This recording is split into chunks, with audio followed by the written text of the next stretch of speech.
sudah bersama dengan Dokter Indro. Aku manggilnya apa nih, Pak D Indro? Pak D Indro aja. Pak D Indro. Dokter ahli virus apa piye? Monggo dijelasin aja, Pak. Iya. Jadi Kalau aku yang jelasin ntar takut salah. iya. Saya Indro. Orang-orang teman-teman saya panggil saya Pak D Indro. Jadi saya meneliti virus mungkin sejak tahun 2006 lah, yang intens. Nah, itu kita meneliti berbagai macam virus. Sebagian besar memang di virus hewan, kemudian beberapa saat terakhir juga kita mulai meneliti ke virus manusia. Oke, jadi ini kan meneliti virus sudah lama sekali berarti ya, Pak Indro ini. Pertanyaannya, seperti ini ya, aku pengen tahu nih, ada berapa sebenarnya jenis virus itu sih? Walah, kalau jenis virus itu ada banyak, terlalu banyak. Jadi sebagian besar nanti akan digolongkan jadi virus yang akan jadi beberapa bagian. Ada yang virus beramplop, virus tidak beramplop. Beramplop tuh maksudnya gimana? Jadi kalau beramplop itu dia kayak punya selubung, kayak balon. Nah, balon ada kulitnya, bagian dalamnya nanti ada material genetiknya. Itu beramplop. Oh, oke. Yang tidak beramplop, virusnya itu nanti akan seperti kayak kelereng atau gundu itu loh. Nah, bentuknya jadi padat itu. Bagian luar, bagian dalamnya padat seperti itu. Itu virus yang tidak beramplop. Oh, itu. Kalau jenis virusnya sendiri sih bisa ribuan. Banyak sekali. Virus beramplop ada banyak sekali. Virus yang tidak beramplop juga banyak sekali. Nanti dibagi lagi, ada yang virus DNA yang terdiri dari DNA, terus dari DNA ada yang virus RNA.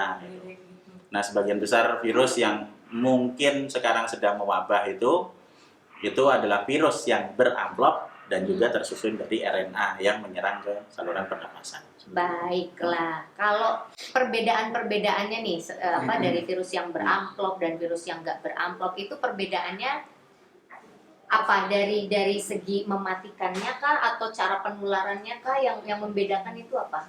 Cara penularannya hampir sama juga, cuma itu kan memang strukturnya beda dari awal. Jadi coba dibayangkan kalau yang satu virusnya ada yang seperti balon, yang seperti kelereng.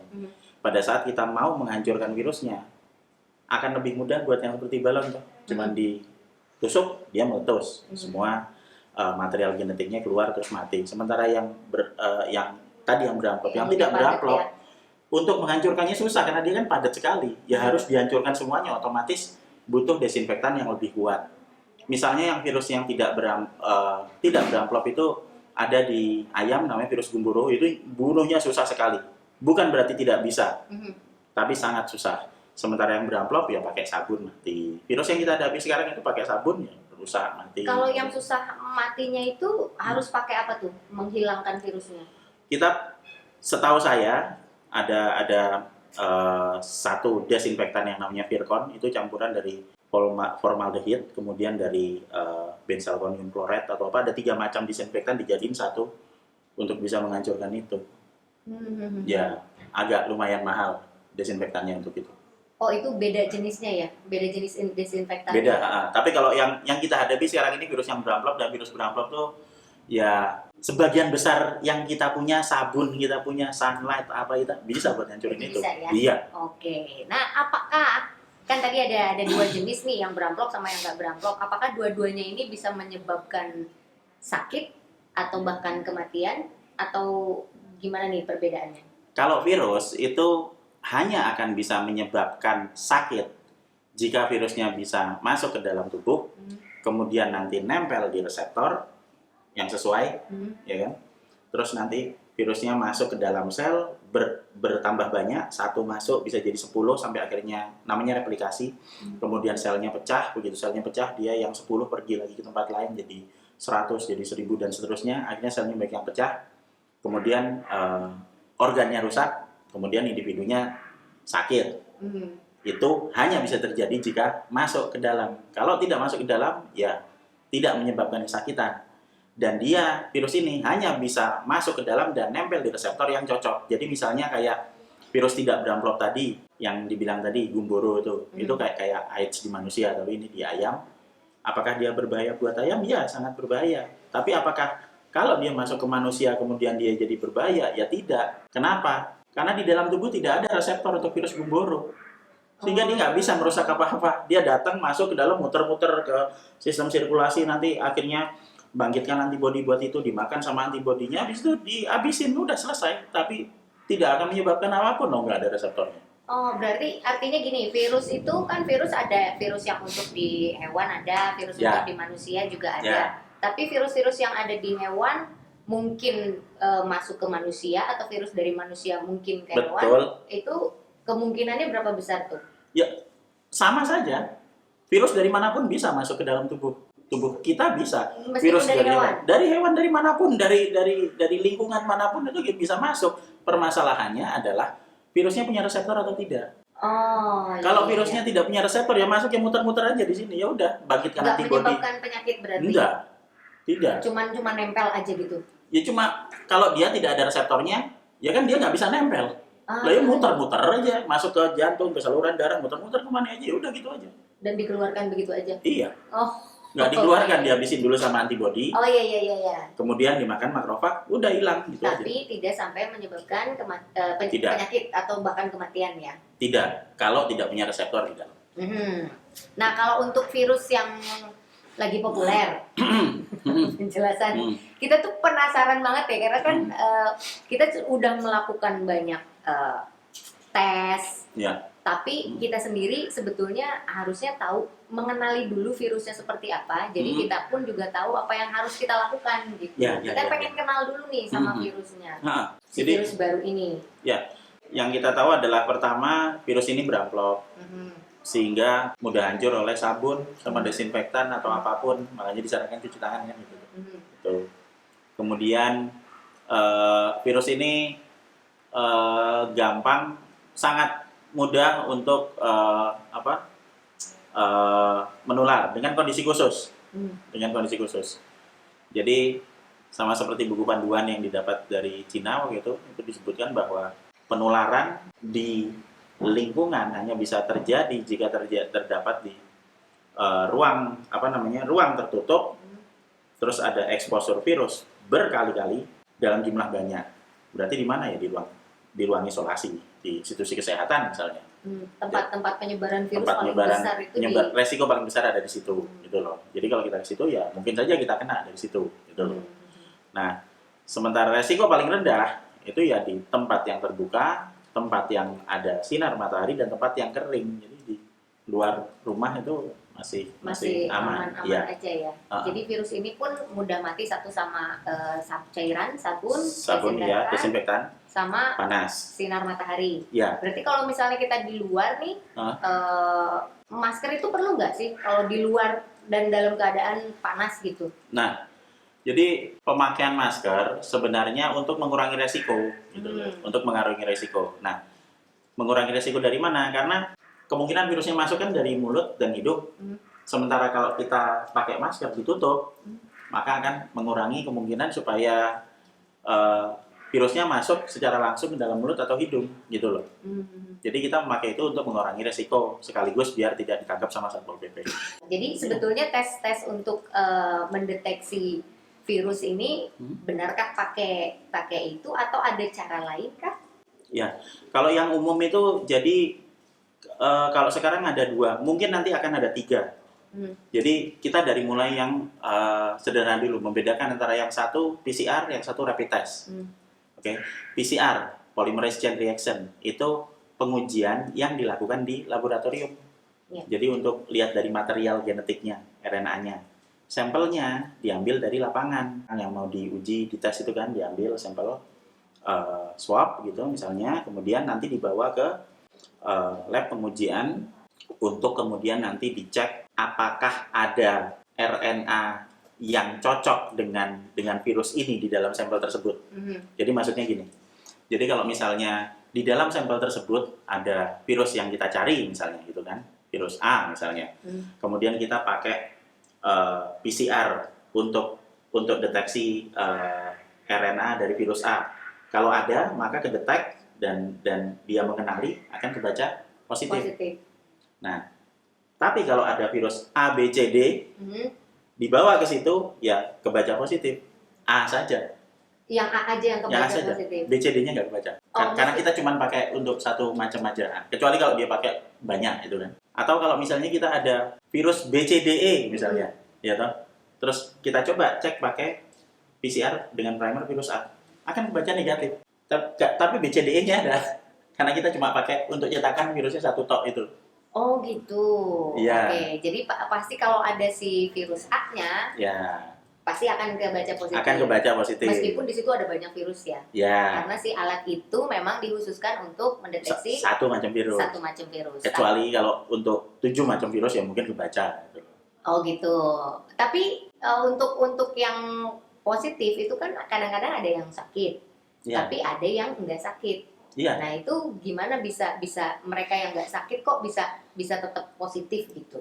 Nah, kalau di lingkungan kita ada virus, nah hal yang menarik dari virus itu adalah sekali virusnya nyebar, nggak akan ada satu pun yang bisa hentikan. Jadi dia tetap akan ada di mana-mana. Ya ada yang di tempat dengan resiko tinggi, ada yang tempat dengan resiko rendah gitu kan. Resiko tinggi kita kemungkinan kena banyak, resiko rendah ya kemungkinan kenanya sedikit. Tapi tidak hilang, ya tetap ada. Jadi kemungkinan bagi orang-orang itu untuk kena ya akan tetap ada. Permasalahannya seberapa banyak virusnya bisa kena kan gitu. Bisa apa masuk Bisa- ada bisa resikonya masuk, atau ya enggak gitu kita. Kalau kita masuk ke tempat berisiko tinggi tanpa masker ya bakal masuk semuanya. Benar kan? Itu bakal beresiko tinggi itu maksudnya orang-orang yang sakit. Misalnya kita datang ke tempat isolasi Hmm. tanpa APD Hmm. misalnya, Hmm. ya bakal kena ke kita kan. Dari Tapi- orang sakit kan ada banyak yang sakit. Kena itu akan sakit atau akan Nah. pasti sakit atau enggak? Individu itu akan sakit jika virusnya bisa masuk sampai ke dalam, sampai ke reseptor. Reseptornya ada di paru-paru.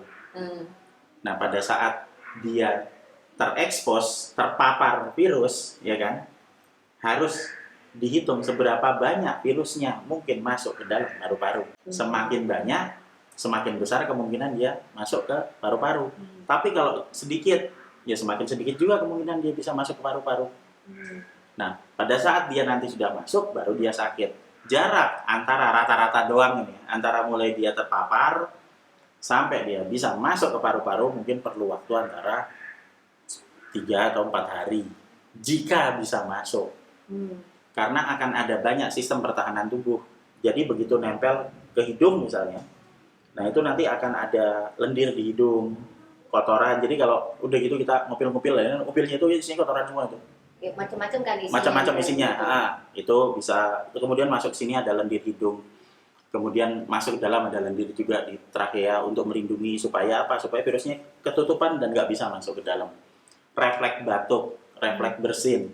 Itu refleks yang paling umum dilakukan pada saat pertama kali kita terpapar sesuatu. Jadi kalau kita masuk, tiba-tiba kok kita bersin, oh ada sesuatu yang masuk di hidung kita. Bereaksi lah itu. Iya, Yang bikin kita bersin atau batuk. Iya, tapi belum sakit loh ya. Baru kena. Iya. Kalau baru kena didiemin lama-lama tambah masuk ya mungkin 5 hari kemudian kita sakit. Tapi tidak saat itu. Jadi sakit virus itu nggak sekarang kena datang terpapar virus terus besok sakit, enggak kayak gitu. Oh, berarti makanya ada yang positif tapi nggak sakit tuh karena itu ya? Ya. Apa waktu untuk virus masuknya itu? Ya, masih gitu. perlu 4 hari. Plus virus ini punya kemampuan untuk nempel di banyak permukaan selain reseptor. Kalau bisa masuk ke dalam, nempel ke reseptor, plek gitu, nanti akan menimbulkan kesakitan karena dia bertambah banyak replikasi di situ kan. Untuk ya tempat yang tidak ada reseptornya, dia juga bisa nempel di situ. Cuma pada saat dia nanti nempel, misalnya di hidung kan nggak ada reseptornya tuh, dia nempel di hidung, ya udah nempel aja di sini. Dan sama seperti kita misalnya dikasih yang nempel 1 atau 2 udah aja 2 Iya. aja gitu, nggak akan Iya. berkembang kan? Enggak, tidak berkembang jadi banyak, tapi 2. Dan yang paling menyenangkan, pada saat ada 2 atau 1 virus di sini, dan setiap kali diuji swab nanti jadi positif terus. Meskipun isinya cuma sedikit, tapi kalau Iya. di tes pasti kebaca Iya. positif karena tetap ada virusnya gitu. Ya, jadi sebenarnya kalau kita mau deteksi pakai PCR gabungan ya antara data PCR sama kesehatan itu sebenarnya ini gambaran kasar saja. Jadi ada yang namanya CQ atau CP, cycle quantity atau cycle value, yang menentukan berapa jumlah cycle yang diperlukan untuk memperbanyak RNA virus itu. Semakin banyak cycle-nya, jumlah virusnya semakin sedikit. Karena PCR itu kan memperbanyak loh. Dia harus memperbanyak terus sampai nanti bisa kebaca positif. Semakin sedikit virusnya, cycle yang dibutuhkan semakin banyak, semakin sedikit semakin banyak. Kalau semakin banyak virusnya, cycle yang dibutuhkan juga semakin sedikit. Misalnya, kalau kita mau ngelihat ada orang ketempelan, misalnya 3 atau 10 virus di sini, dia akan tetap jadi 3 atau 10 macam virus. Tapi kalau bisa masuk sampai sini, maka dia mungkin bisa jadi berkembang biak, jadi 100, 1000, juta, dan seterusnya. Nah, pada saat diambil PCR lewat swab, maka kita bisa dapat dua kemungkinan ya, positif, negatif. Tapi kalau kita lihat dari positifnya berdasarkan angka tadi, CQ dan CV tadi, misalnya kita punya angka threshold di 40, maka kita akan dapat semua angka yang kurang dari 40 dianggap positif. Ya. Lebih dari 40 dianggap negatif. Nah, kita akan bisa bagi nanti antara 10 sampai 20, berarti jumlah virusnya, loading virusnya banyak. Kenapa itu banyak? Karena kemungkinan sudah masuk ke dalam, yang tadi cuma 2 atau 3 masuk ke dalam, berubah jadi 100, 1000, sejuta, dan kan dikeluarin lagi. Dan biasanya orang dengan kondisi 10, CT value 10 sampai 20, itu kondisinya jelek, rata-rata udah sakit. Kalau yang virusnya udah menyebar banyak, itulah yang sakit. Ya, nah, itu yang memungkinkan untuk menginfeksi orang lain. Ya, kalau yang 20 sampai 30 rata-rata itu sedang dalam tahap pemulihan. Mungkin dia di ruang isolasi, tapi ya dia sudah mulai membaik. Nah, kalau sudah nilainya 30 mendekati 40 itu sebagian besar sembuh. Nah, sebagian besar yang terpapar itu biasanya mereka rata-rata ada di angka 30 sampai 40, ada yang 36, ada yang 38. Berarti apa? Mendekati 40 toh. 40 ke atas negatif. Tapi kalau yang masih sekitaran 40 ke belakang semua dianggap positif. Ya. Mau sakit mau enggak? Gini, PCR tidak membedakan ini gorila sehat atau sakit. Misalnya, pertama, tidak membedakan terpapar dengan terinfeksi. Sama-sama dianggap positif. Tidak membedakan virus ini virus hidup atau virus mati. Kalau virus hidup dia dikeluarkan dari dalam karena ada replikasi di dalam kan. Kalau virus mati atau bangkai virus atau pecahan virus ya tetap kebaca sama. PCR tidak membedakan itu. PCR hanya membedakan mengasih ini loh angka CQ atau CV kita sekian sehingga orang ini bisa dianggap positif atau negatif. Iya. Jadi ditentukan oleh angka itu ya? Angka aja, makanya kita harus selalu minta angkanya. Jadi kalau kita dapat angkanya misalnya, oh saya ngambil PCR, badan saya nggak enak ini, lemas banget, kita ambil 15 misalnya. Oh ya benar, berarti kita sedang dalam posisi sakit. Tapi kalau ada yang sakit, badannya nggak enak, misalnya dia udah ada demam, udah ada gejala-gejala yang disebutkan. Tapi pada saat di swab, itu tuh ternyata hasilnya negatif. Itu kenapa bisa gitu? Ya berat. Gini, ingat tadi, jenis virus ini banyak banget. Virus A, B, C, D, E. Yang kita cek cuman A doang. Dia kemasukan B, C, D, E gitu, ya kan? Otomatis ya dia kan akan menimbulkan sakit juga, demam. Tapi diambil negatif. Berarti itu disebabkan yang penyakit lain. Oh, oke. Itu namanya, sebabnya ada yang namanya diferensial diagnosa banding.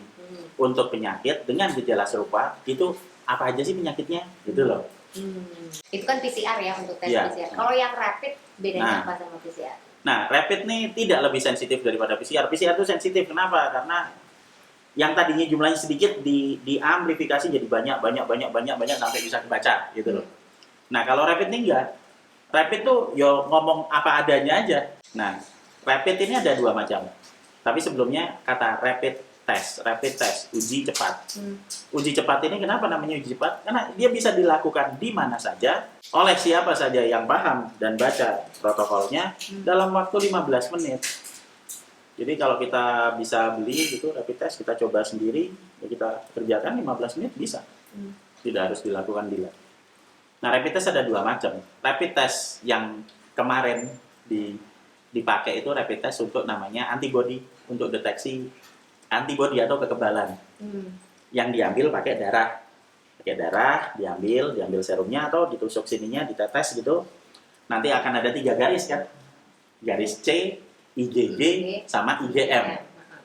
Nah, Pertanyaannya, apakah rapid test untuk deteksi antibodi ini spesifik untuk satu macam penyakit? Jawabannya ya. Untuk satu macam penyakit. Iya, jadi misalnya ini dipakai untuk penyakit A misalnya. Nah, maka dia hanya akan mendeteksi antibodi untuk penyakit A. Kalau misalnya kayak tadi tuh, ada orangnya tadi yang, dia udah demam, sakit ini, tapi dicek di PCR negatif. Coba tak cek pakai antibodinya itu, dilihat ada nggak antibodi untuk penyakit A tadi. Kalau dicek ya negatif, nggak ada. Dia sakitnya karena penyakit B, C, D, E. Penyakit lain. Ya. Jadi dia pertama, ini spesifik untuk penyakit.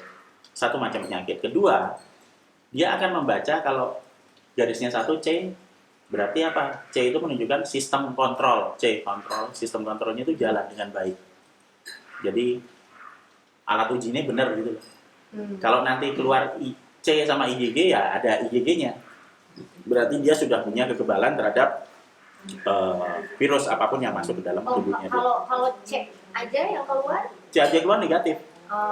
C aja keluar negatif. C sama IgG ya dia udah ada IgG-nya. C sama IgM udah ada IgM-nya. C, IgG, IgM-nya ada dua-duanya gitu loh. Kalau IgM biasanya pas awal virusnya masuk ke dalam tubuh, replikasi, dia nyebar, direspon sama antibodi awal yang keluar IgM. Udah berapa lama keluar IgM sama IgG? Udah ditunggu agak lama keluar IgG. Kalau sudah ada keluar IgG-nya, harusnya kita bersyukur. Kenapa? Karena itu menunjukkan bahwa kita sudah kebal. IgG itu justru menunjukkan kekebalan. Imunoglobulin G itu menunjukkan kekebalan. Jadi kalau kita dibilang reaktif non reaktif ya nggak usah khawatir. Reaktif harusnya bersyukur. Kenapa? Kita udah kebal. Kalau kita udah kebal berarti apa ya? Berarti kalau ada virus lagi kita nggak kena gitu loh. Orang ya tetap kena, tapi kita langsung mengeluarkan antibodi untuk itu. Nah ini kan banyak beberapa kabar-kabar yang katanya kalau gorila udah kena, terus tiba-tiba gorila udah dites, terus gorilanya positif. Nanti gorila dites, gorilanya negatif. Habis itu masih mungkin positif lagi nggak? Ini tes apa dulu yang dilakuin nih? Iya, yang sama. Tes yang sama untuk apa? Rapid test antibody atau PCR. Nah, PCR kan gini, ya kan? Kalau kita pertama kali datang terus ngambil dari gorila, ya kan? Gorilanya mungkin positif di sini. Kita tinggal lihat dari CT value-nya gorilanya kan. Kalau dia 0 sampai 20 ya kemungkinan memang dia sakit. Makanya kita gampang ngambilnya, ya kan? Kalau misalnya nanti 20 30 dia udah mulai pulih. Tapi kalau mulai nilainya gorilanya itu positifnya 30 ke atas, dia masih sehat. Mungkin kita nanti yang di swab sama gorilanya. Kan gitu. Kemudian pada saat kita ambil lagi, tiba-tiba negatif. Berarti apa? Ingat tadi, dia sudah dalam kondisi sehat. Kalau dia bisa sampai negatif di sini ya berarti virusnya sudah habis. Gorilanya sehat. Terus kita datang lagi, diambil lagi, positif lagi. Apakah mungkin? Ya mungkin. Ingat, virus berkembang di lingkungan. Dia akan kena. Tapi gorilanya nih kemarin sudah pernah kena kan? Berarti mungkin dia sakit dulu seminggu. Habis itu dia sembuh. Ya kan? Sudah sembuh, dia pulih jadi negatif kan? Nah kemudian dia kena lagi. Apakah dia akan sakit lagi? Tidak. Dia sudah pernah kena kemarin. Antibodi akan dikeluarkan 7 hari pasca replikasi yang ada di sini. Kemudian tambah 3 hari untuk memperbanyak untuk ngilangin virusnya 10 hari sampai 14 hari. Makanya ada angka 14 hari isolasi di situ. Iya. Nah, karena dia butuh waktu 7 sampai 10 hari untuk mengeluarkan antibodi. Tapi kalau dia kena lagi, nggak perlu 10 hari. Sekarang kena, besok keluar. Jadi sembuhnya lebih cepat gitu? Iya, karena ada peranan sel memori. Sel memori menyimpan semua data virus yang pernah masuk ke dalam badan gorila. Kalau ngomongin sel memori, apakah virus baru ini sama virus influenza? Influenza flu, pilek itu sama nggak sih? Beda. Jadi virus yang menyerang ke saluran pernafasan. Satu coronavirus ada. Influenza orthomyxovirus, parainfluenza, paramyxovirus, human respiratory syncytial virus, adenovirus, rhinovirus. Satu lagi apa ya? Saya lupa. Ada 7 pokoknya. Semuanya ada 7. Dan masing-masing virus nanti akan mengeluarkan masing-masing antibodi yang spesifik. Jadi kalau misalnya saya pernah kena influenza nih, ya kan? Ya tubuh saya nanti akan mengeluarkan antibodi untuk influenza. Tapi kalau saya kena virus yang baru misalnya apalah coronavirus misalnya masuk ke badan saya gitu. Nah, Pada saat masuk ke badan saya, tubuh saya tidak akan mengeluarkan yang influenza tadi, orang nggak cocok. Oh, Virus iya, iya, A, iya. antibodi A, virus B, antibodi B. Kalau kita sudah pernah kena penyakit B, kita mengeluarkan antibodi B, dia masuk virus A, ya dia nggak nyambung, nggak bisa. Tapi kalau kita biasa pilek nih, misalnya kayak demam, terus pusing, batuk, bersin-bersin sampai apa namanya, sampai mampet gitu hidungnya. Habis berapa hari kan itu udah sembuh. Nah, tapi suatu saat kita bisa gitu lagi. Iya. Nah, nanti sembuh lagi, terus nanti Iya. ada suatu saat gitu lagi, itu sembuh Iya. lagi. Itu tuh apa ya? Bukannya kita udah kebal, tapi kok masih bisa kena terus? Gini, kalau misalnya hidung mampet, habis itu bersin-bersin, itu kan respon tubuh pertama terhadap material asing yang masuk. Bisa virus, bisa kalau kita alergi debu masuk juga sama kan reaksinya. Kita alergi asap juga sama. Yang dihitung bukan masalah alerginya di sini, tapi demam apa enggak.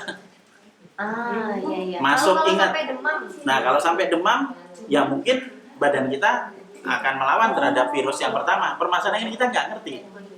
Demam pertama, terus bulan depan demam kedua, bulan depan lagi demam ketiga. Apakah virusnya sama? Karena apa? Iya. Iya kan? Virus penyebabnya bisa jadi beda ya? Beda. Dan kalau berbeda harusnya kita bersyukur. Kenapa? Berarti kita nambahin data di sel memori. Semakin banyak virus yang masuk, kemudian nanti badan kita bisa melawan, ya kan, asal kita fit, tidur yang cukup, vitamin E, vitamin C untuk naikkan antibodi, ya kan, ngurangin ribut sama orang yang nggak perlu, baca media yang besok kiamat gitu. Itu. Oh, berarti kalau misalnya kita udah kena, misalnya ada demam, terus di kemudian hari demam lagi, itu penyebabnya bisa beda-beda ya? Bisa Virusnya beda-beda. Bisa. Dan belum tentu virus juga. Oh, bisa yang lain? Bisa yang lain. Nah, kalau misalnya kita alergi sama bulu kucing misalnya, atau bulu gorila misalnya, ya itu masuk ke dalam, ya kita bisa juga kalau parah bisa jadi ada reaksi alergen juga, reaksi demam, atau karena hujan-hujanan misalnya, yang gampang aja hujan-hujanan terus kemudian kita demam, bisa. Iya. Ditakut-takutin, lihat peti mati tiap hari, tiba-tiba demam nggak jelas juga bisa. Banyak. Ditakut-takutin bisa menyebabkan demam juga ya? Saya paling takut lihat pocong. Tiap lihat pocong saya demam. Oh iya kan, karena ada ya orang yang gitu. Kalau dulu tuh maksudnya, kalau dulu kan orang percayanya ya apa, ya sampai sekarang pun gitu. Ada orang, om saya dulu pernah jadi ngelihat kuntilanak. Iya. Lagi gini-gini rambut, terus besoknya demam. Iya. Padahal nggak ada hubungannya, dia bukan virus yang menyerang tubuh, tapi dia bisa demam. Demam, iya, stres ya. Stres ya kan, ya maksudnya ke situ mungkin ya. Nah, ini kan kita tuh ada jenis-jenis rapid test juga ada. Rapid test yang antibody sama rapid test antigen. Nah, itu beda-bedanya apa? Nah, kalau tadi kita sempat ngomong rapid test untuk antibody. Nah, rapid test antibody itu untuk deteksi kekebalan. Jadi namanya IgG, imunoglobulin G atau imunoglobulin M, itu kekebalan yang dikeluarkan dari dalam tubuh. Nanti akan jawab hasilnya. Kalau positif itu dianggap reaktif. Reaktif itu artinya apa? Reaktif itu berarti tubuh memiliki reaksi kekebalan terhadap virus yang masuk. Tapi ini hanya menjawab tentang kekebalan, tidak menunjukkan virus loh ya. Kekebalan tubuh aja itu. Kekebalan tubuh aja. Jadi kalau sebenarnya karena menunjukkan kekebalan, kalau misalnya hasilnya reaktif harusnya senang. Kita udah kebal. Oh, iya ya. Loh, kalau negatif berarti belum kebal dong. Kalau negatif bisa belum kebal, atau bisa juga belum pernah kena. Iya toh. Atau mungkin sudah kebal tapi belum pernah kena lagi karena antibodi hanya dikeluarkan kalau ada yang masuk. Kalau nggak ada yang masuk ya nggak dikeluarin, ngapain? Kalau bedanya sama yang antigen. Nah, kalau antigen ini tidak mendeteksi kekebalan tapi mendeteksi virus. Hampir sama kayak PCR. Cuman bedanya kalau PCR harus lebih sensitif. Jadi meskipun sedikit 1 atau 2 itu pasti tetap terbaca.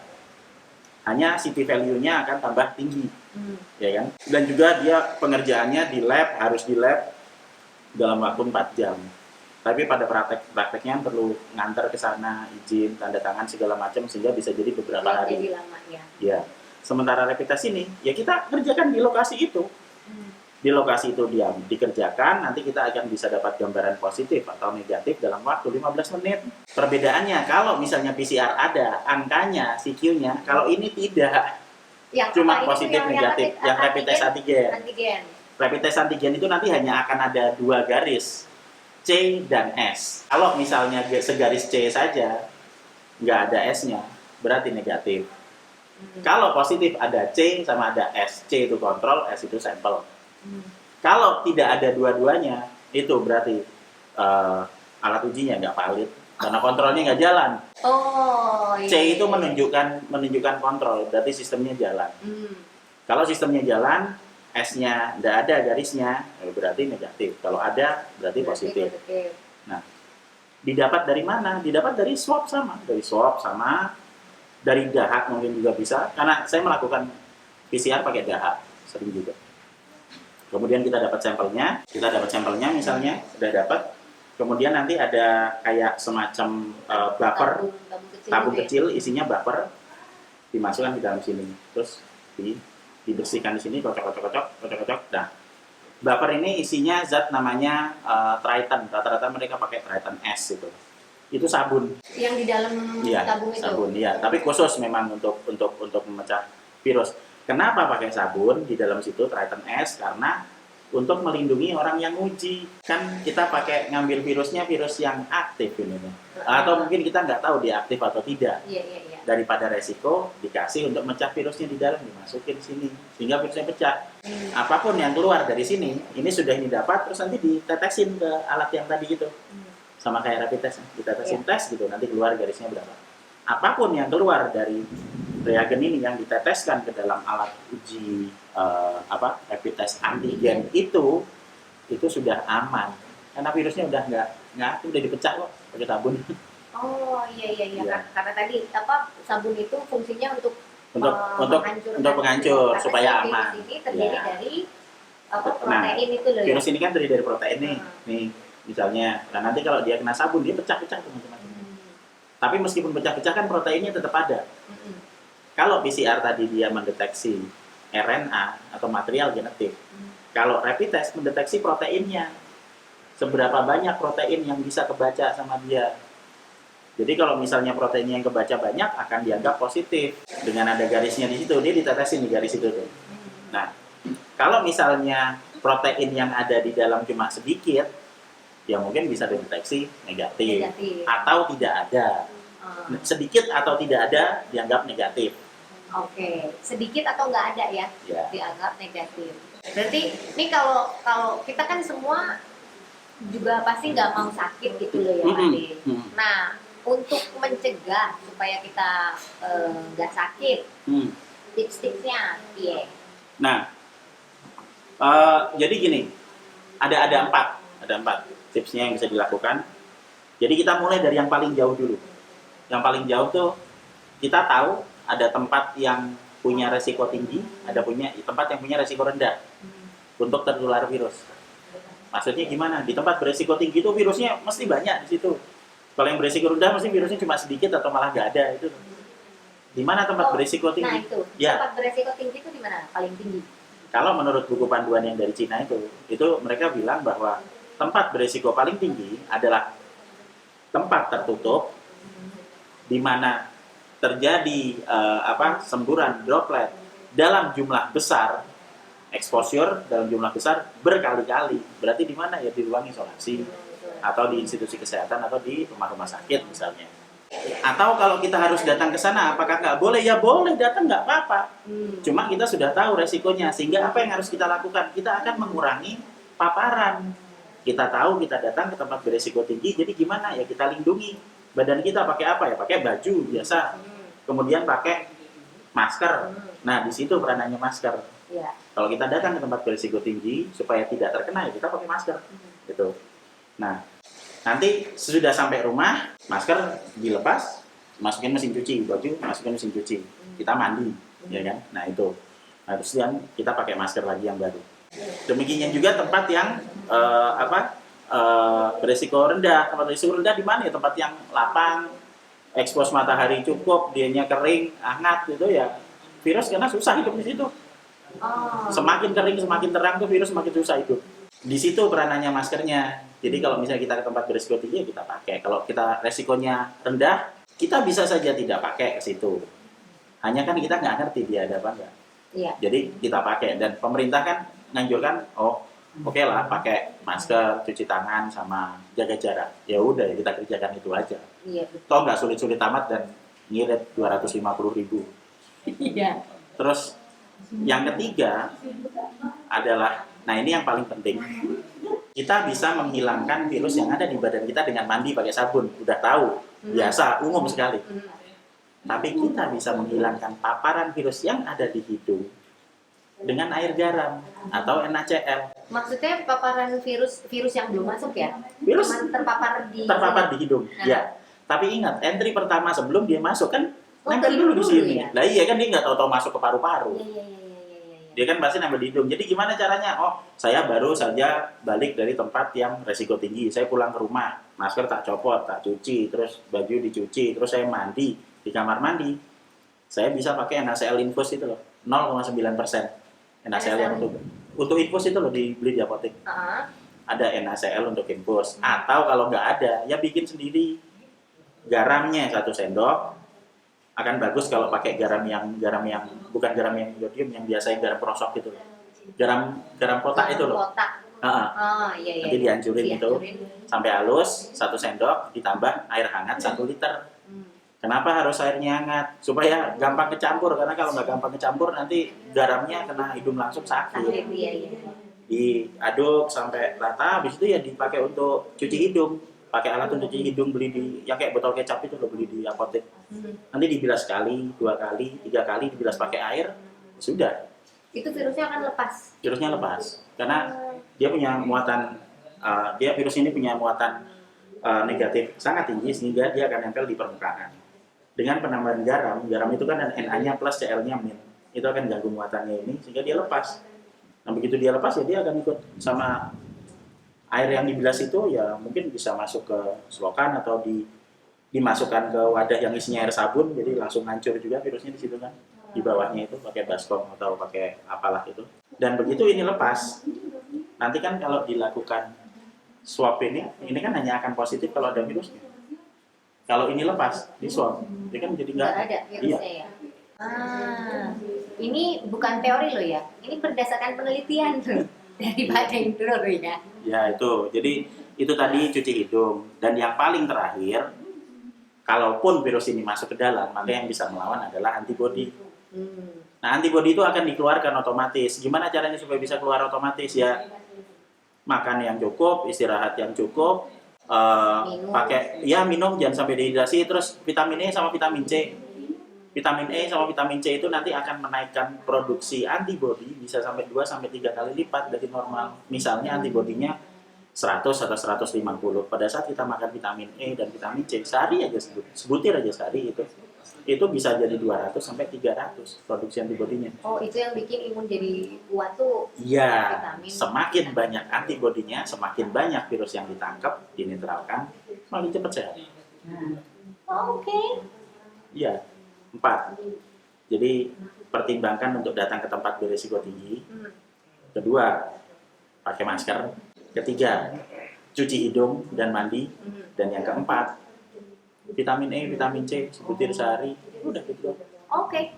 Jadi Pak D, kalau menurut Pak D nih, solusi untuk saat ini, solusi yang paling ideal untuk mengedukasi orang-orang tentang situasi saat ini, menurut Pak D, untuk mencerdaskan semua masyarakat gitu ya, harus tahu juga kan ini tuh permasalahannya apa gitu. Solusinya menurut Pak D gimana? Jadi gini, satu hal ya, kita tuh tidak akan pernah bisa ngubah lingkungan.